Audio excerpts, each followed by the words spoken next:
Kami nak mendengar hadis tentang Dajjal dah lahir atau belum. Dajjal dah hadir. Mana bukti Dajjal dah hadir?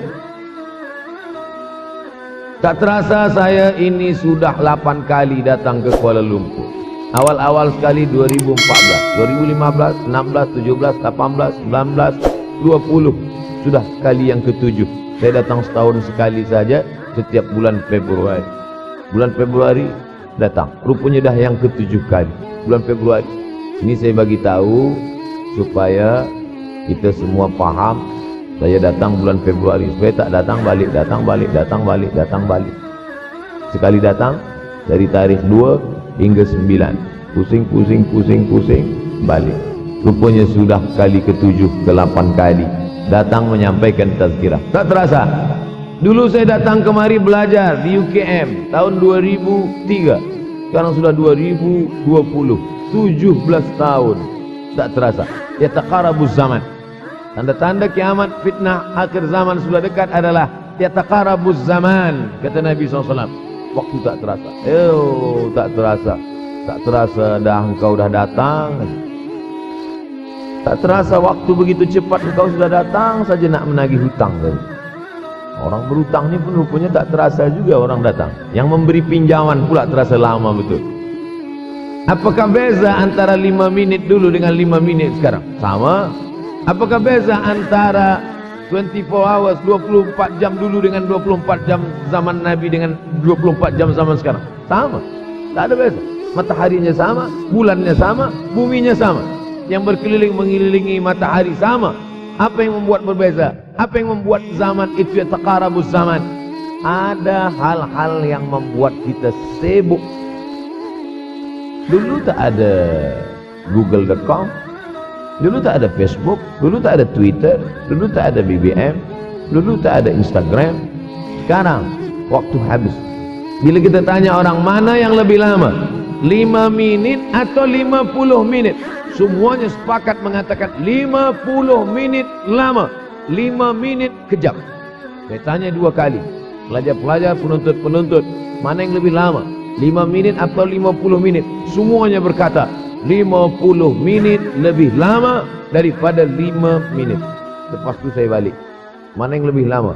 5 minit menunggu azan maghrib bulan puasa, 50 minit status FB, Instagram. Oh, lebih lama 5 minit menunggu azan maghrib. 5 minit menunggu azan maghrib bulan puasa macam-macam mati jam. 50 minit hilang waktu tak terasa. Itu menunjukkan hadis Nabi itu. Semakin saya baca hadis Nabi, makin kuat keyakinan saya, makin kuat iman saya, makin hilang keraguan saya bahwa yang berbicara ini bukan manusia biasa, tapi dia dapat wahyu dari Allah. Wa ma yantiqu 'anil hawa in huwa illa wahyun yuha, melainkan wahyu dari Allah Subhanahu wa taala. Yataqarabuz zaman. Masa begitu cepat berlalu tak terasa. Sebulan seperti sepekan, sepekan seperti sehari, sehari seperti sesaat. Akhirnya kita pun kehilangan waktu. Habis. Saya Ustaz Abdul Samad, memang zaman ni tak terasa cepat betul. Rasa-rasa kejap-kejap dah bulan Ramadan. Tak terasa baru saja Idul Fitri dah masuk pula lagi. Masya Allah, begitu cepatnya masa berlalu. Maka jangan sampai kita, semakin saya baca hadis ni, semakin kuat keyakinan saya bahwa Nabi Muhammad SAW mendapat wahyu dari Allah Subhanahu wa taala. Semakin kuat keyakinan dan keimanan. Kenapa? Seandainya Nabi berkata zaman nanti di akhir zaman itu semakin cepat, semakin dekat, semakin berlalu tak terasa. Tapi kemudian zaman yang kita lalui tak sama seperti yang dikatakan Nabi. Mungkin datang juga keraguan dalam hati, betulkah ini? Tapi ternyata 1441 tahun lampau, 1440 tahun yang lalu Nabi mengatakan, dan hari ini terbukti zaman begitu cepat berlalu. Masya Allah, tabarakallah. Hari inilah ditemukan internet, hari ini datang television, hari ini datang WhatsApp, hari ini datang yang melalaikan kita daripada Allah Subhanahu wa taala. Sehingga waktu datang sembang-sembang, cerita-cerita, tengok ini, update ini, tulis ini, tengok ini, pandang ini. Habis waktu berlalu. Padahal waktu inilah yang akan ditanya oleh Allah Subhanahu wa taala. 6 kali Allah bersumpah demi waktu. terbit fajar. Wal fajri wa layalin nashr, masuk waktu subuh. Was subhi idza tanaffas, masuk waktu duha. Wad duha wal laili idza saja, masuk waktu siang. Wan nahari idza tajalla, masuk waktu asar. Wal asri innal insana lafi khusr, masuk waktu malam. Dua kali Allah bersumpah demi waktu malam. Wal laili idza saja, wal laili idza yaghsha. Kenapa hadis ini yang Ustaz bahas? Kami nak mendengar hadis tentang Dajjal dah lahir atau belum. Dajjal dah hadir. Mana bukti Dajjal dah hadir? Kurma bisan tidak lagi berbuah. Bila kurma bisan tidak berbuah, Dajjal dah nak datang. Kurma besan sekarang sudah berkurang, tak berbuah. Lalu kemudian apa lagi? Ain Zuhar, mata air dari Ain Zuhar sudah kering. Sudah kering. Oleh sebab itu, tapi manakala dulu datang Habib Umar bin Hafiz, saya hadir majelis itu, adalah seorang bertanya, Habib, iya, Imam Mahdi dah lahir atau belum? Saya tengok Habib menjawab, sepertinya dia macam tak suka pertanyaan. Kata dia, kita tak perlu mencari-cari dia dah lahir atau belum, kampung dia di mana, dia lahir di hospital mana, dia. Yang perlu kita siapkan adalah iman dan takwa pengetahuan kita, supaya kita jangan sampai terkecoh, supaya kita boleh membezakan mana hak, mana batil, mana betul, mana salah, mana lurus, mana bengkok, mana hitam, mana putih. Sehingga dengan istiqomahnya kita beribadah ini, kita boleh membezakan mana Al-Masih yang original, yang asli, mana Al-Masih Ad-Dajjal. Makanya tadi sebelum salam kita berkata, Allahumma inni a'udzubika min azabi jahannam wa min azabil qabri wa min fitnatil mahya wal mamat wa min syarri fitnatil masihid Dajjal. Membaca, menghafaz 10 ayat di awal surah Al-Kahfi. Siapa yang menghafaz 10 awal ayat, hadis lain mengatakan 10 akhir, 10 awal 10 akhir, elok dua-duanya. Tapi Masya Allah, tabarakallah, anak-anak kita yang pakai jubah, pakai sorban putih ini, daripada tahfiz Quran, mereka tidak hanya menghafaz 10 awal 10 ujung, dari awal sampai ujung dia hafaz, 30 juzuk dia hafaz. Mudah-mudahan anak-anak kita penghafaz Al-Quran. Allahumma ja'al abna'ana wa banatina min huffazil Quran wal hafizat.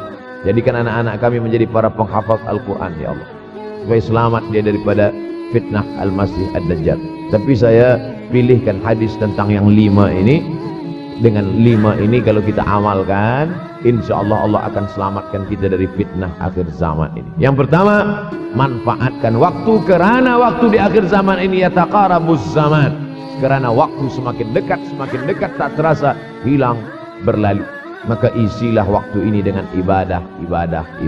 Jangan sampai ada waktu yang kosong. Duduk sejenak kosong, berselawat, Allahumma sholli ala sayyidina Muhammad wa ala ali sayyidina Muhammad, Allahumma sholli ala sayyidina Muhammad wa ala ali sayyidina Muhammad. Sempat-sempatkan ambil wudhu, solat duha walau 2 rakaat.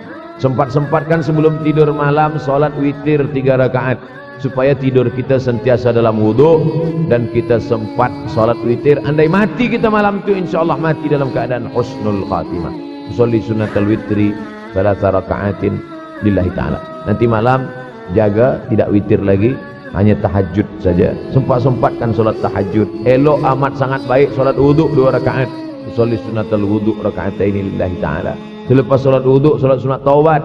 Sholli sunnatat taubat rakaatain lillahi ta'ala. Selepas solat sunat taubat, solat sunat hajat. Sholli sunnatal hajat. Selepas itu barulah solat sunat tahajud 8 rakaat. Nak tambah lagi 10, 12, 14, elok, tak salah, karena dia tiada batasan. Adakah sahabat Nabi yang melakukan ini? Ada. Qatadah bin Nu'man, dari selepas Isya sampai azan subuh. Imam Ahmad bin Hanbal, dari selepas Isya sampai azan subuh. Bahkan mereka menghatamkan Al-Quran dalam tahajud mereka. Maka bahkan ada imam yang disebut dengan As-Sajjad, kerana banyak sujud kepada Allah Subhanahu wa ta'ala. Kerana akhir zaman ini godaan begitu besar. Dulu orang tengah malam tahajud, jam 2 malam, jam 3 malam dia bangun, kerana dia membaca hadis sab'atun yudhilluhumullah. Ada 7 golongan yang mendapatkan naungan Allah, yauma la dhilla illa dhilluh. Hari itu tak ada naungan kecuali naungan Allah. Rajulun, ada seseorang, zakarallah, dia berzikir mengingat Allah, khalian, di tengah malam tak ada manusia. Fafadat ainahu, menetes air matanya. Maka yang pertama ini, jangan sampai kita kehilangan waktu, kerana al-waktu kasaif. Waktu ini seperti pedang. Illam taqta'hu qata'aka. Kalau tidak kau patahkan dia, kalau kau dapat pedang, patahkan. Sebab kalau tidak kau patahkan, dia yang akan memotong engkau, mematahkan tulang-tulang engkau. Waktu ini kalau tidak kita manfaatkan, kita akan ditanya tentang waktu, kemana saja waktu yang sudah kau pakai. Inna sam'a, pendengaran, wal basar, penglihatan, wal fuad, hati, kullu ulaika kana anhu mas'ula. Semua akan disoal, semua akan diminta tanggung jawab di hadapan Allah. Kemana waktu yang sudah aku bagi dulu engkau pakai? Yang pertama nanti ditanya, la tazulu qadama 'abdin yaumal qiyamah. Kaki anak Adam tidak akan bergeser, tidak akan beralih dari tempat tegaknya pada hari kiamat, hatta yus'al, sampai dia disoal, sampai dia ditanya. La tus'alunna yauma idzin 'anin na'im. Banyak yang akan ditanya nanti, tapi Nabi bagi tahu di antara yang akan ditanya dari sekian banyak nikmat itu 4. Yang pertama, an umrihi fima afnah. Umur kemana engkau habiskan? Hari ini ada anak-anak muda belia umurnya 17 tahun. 17 tahun habis menghafaz Al-Quran. 17 tahun habis iktikaf dalam masjid. 17 tahun habis berzikir, berjubah, bersorban, mengabdikan ilmu, berkhidmat kepada ulama. 17 tahun habis. Tapi ada pula yang dibalik, 71 tahun habis. Rumah, office, kopi, rumah, office, kopi, rumah, office, kopi, batuk, mati. Apa yang dapat kita bawa menghadap Allah SWT? Yang pertama, yataqarabuz zaman. Yang kedua adalah wa yanqusul ilmu semakin berkurang. Kalau sudah ilmu berkurang, apa yang bertambah? Jahil. Kalau ilmu bertambah, jahil berkurang. Kalau ilmu berkurang, jahil bertambah. Mana ada orang jahil cakapnya didengar orang?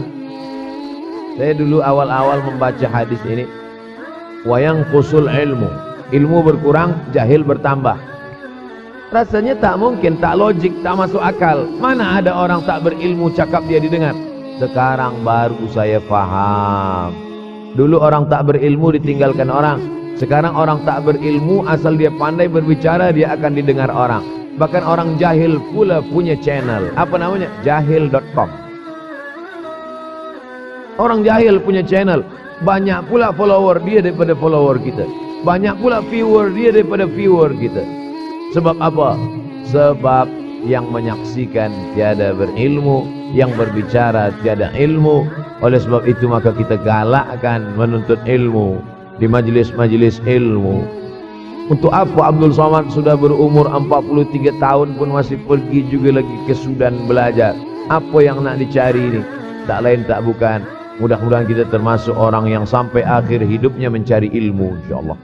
Saya datang kemari bukan niat mengajarkan ilmu. Saya datang ke Malaysia tetap niatnya belajar mencari ilmu. Man salaka tariqan, siapa yang melangkahkan kaki melalui suatu jalan, yaltamisu fihi ilman, siapa yang melalui suatu jalan niatnya untuk mencari ilmu, sahalallahu lahu bihi tariqan ilal jannah, dimudahkan Allah jalannya menuju surga. Innallaha la yantazi'ul ilma intiza'an. Innallaha la yanzi'ul ilma intiza'an. Allah kalau mencabut ilmu, bukan macam mencabut pokok kayu dari tanah. La yantazi'ul ilmu intiza'an. Allah tidak mencabut ilmu macam mencabut pokok kayu dari tanah hingga ke akarnya, tidak. Lalu bagaimana ilmu ini dicabut? Biqabdil ulama. Dengan matinya ulama, maka habislah ilmu. Meninggal Imam Syafi'i, berkurang ilmu. Meninggal Imam Nawawi, berkurang ilmu. Meninggal Imam Fulan, berkurang ilmu. Maka yang hadir adalah al-juhala. Yang lebih menakutkan lagi adalah al-juhala bi thawbil ulama. Orang jahil dengan pakaian ulama.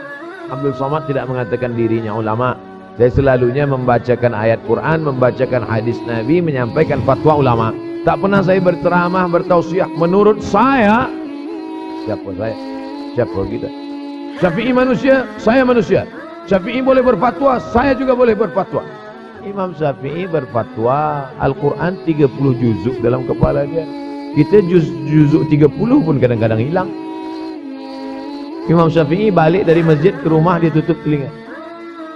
Datang orang bertanya, Syafi'i. Ya, kenapa engkau tutup telinga? Sebab bila aku dengar dari masjid ke rumah, semua yang aku dengar masuk tu semua aku ingat. Aku takut dia ingat di dalam, maka aku tutup. Kita yang saya sampaikan tadi pun tak ingat. Oh, ustaz mengejek kami. Enggak. Jangankan yang mendengarkan, yang bercakap pun tak ingat. Nasib baik datang orang Jepun mengingatkan kita. Nah, ini nama dia Sony. Manusia ni lupa. Oleh sebab itu maka yang kedua, akhir zaman, wayang kusul ilmu makin kurang. Maka bersyukur anak-anak yang dimasukkan ke rumah tahfiz. Kalau ada rumah tahfiz di kampung biasa, kalau ada rumah tahfiz di desa, dusun biasa, tapi ada tahfiz di tengah kota besar Kuala Lumpur, masih ada lagi rumah tahfiz Quran. Siapa yang mewakafkan rumah tahfiz? Siapa yang memberikan beras? Siapa yang memberikan duit? Siapa yang memberikan belanja? Siapa yang mengirimkan ustaz? Masya Allah, tabarakallah. Maka ini semua mudah-mudahan kita istiqamah semuanya insyaAllah. Supaya apa? Supaya lahirlah anak-anak kita yang alim, berilmu. Karena ini makin banyak orang jahil, al-taw bi ghairi ilmin, memberikan tazkirah fatwa tanpa ilmu. Dhalla wa adalla, dhallu wa adallu, sesat, menyesatkan. Kalau setakat sesat saja, ini sudahlah sesat, menyesatkan. Na'udzubillah. Masuk yang ketiga. Yang ketiga adalah wayang kusul ilmu. Setelah habisnya ilmu-ilmu ini semua dicabut oleh Allah Subhanahu wa ta'ala, lalu kemudian setelah ilmu dicabut Allah Subhanahu wa ta'ala, wa yulqas syuh, wa man yuqa syuhha, shin dengan hak kecil, wa man yuqa syuhha nafsihi fa ulaika humul muflihun. Siapa yang selamat daripada sifat syuh, itulah orang yang beruntung. Hayya 'alal falah, mari kita menuju keberuntungan, kemenangan. Siapa orang yang menang? Selamat daripada sifat syuh. Ada orang menerjemahkan syuh ini pelit, bakhil. Bakhil ada yang lebih parah daripada bakhil. Syuh. Bakhil ini, bakhil tidak ingin memberikan uangnya untuk orang lain. Itu bakhil. Dia ada uang 10 ringgit, uang itu hanya dia makan saja, dia tak mau walaupun setengah sen kepada orang lain. Itu namanya bakhil. Kalau syuh ini, duit dia simpan, duit orang pula dia makan. Jadi lebih parah lagi. Oleh sebab itu kalau sudah ilmu ini dicabut, orang menjadi jahil, maka datang penyakit syuh yang ketiga. Apa itu syuh? Hubbud dunya, hubbul mal, wa tuhibbul mala hubban jamma. Engkau sayang kepada harta, amat sangat sayang.